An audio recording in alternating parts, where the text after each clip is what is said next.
Ledakan hebat mengguncang desa kecil di selatan kota Belgorod, Rusia, pada Selasa malam.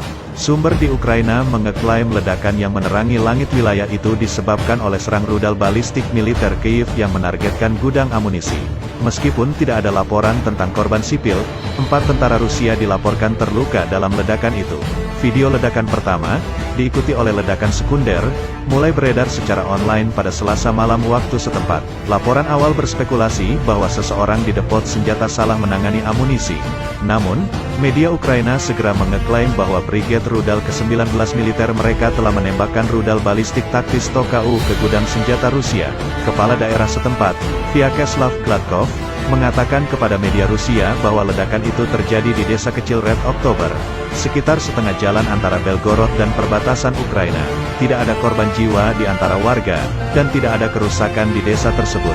Layanan darurat berada di tempat kejadian.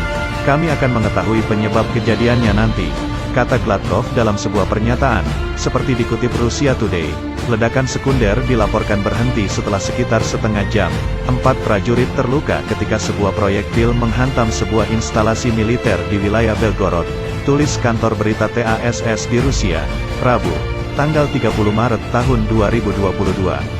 Sebelumnya pada Februari lalu militer Ukraina dilaporkan melakukan serangan ke pangkalan udara Milerovo.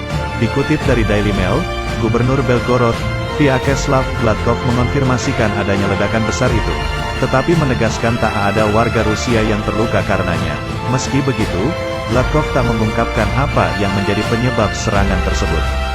Serangan itu terjadi setelah Rusia mengumumkan akan secara drastis mengurangi aktivitas militernya di Ukraina Utara, termasuk di dekat Kyiv dan Chernigov, sebagai tanda itikat baik untuk pembicaraan damai dengan Ukraina. Delegasi dari kedua belah pihak bertemu di Istanbul, Turki, sebelumnya pada hari Selasa dan menetapkan parameter mereka untuk negosiasi.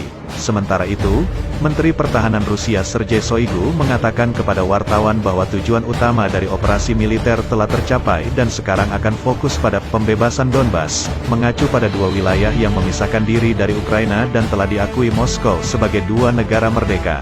Moskow mengirim pasukan ke Ukraina pada tanggal 24 Februari menyusul kebuntuan 7 tahun atas kegagalan Kyiv untuk menerapkan ketentuan perjanjian Minsk dan mengakhiri konflik dengan wilayah Donetsk dan Luhansk yang memisahkan diri dari pemerintah Ukraina di Kyiv. Rusia menuntut agar Ukraina secara resmi menyatakan dirinya sebagai negara netral yang tidak akan pernah bergabung dengan blok militer NATO yang dipimpin Amerika Serikat. Kyiv menegaskan serangan Rusia benar-benar tidak beralasan dan telah membantah klaim bahwa pihaknya berencana untuk merebut kembali 2 republik di Donbas dengan paksa.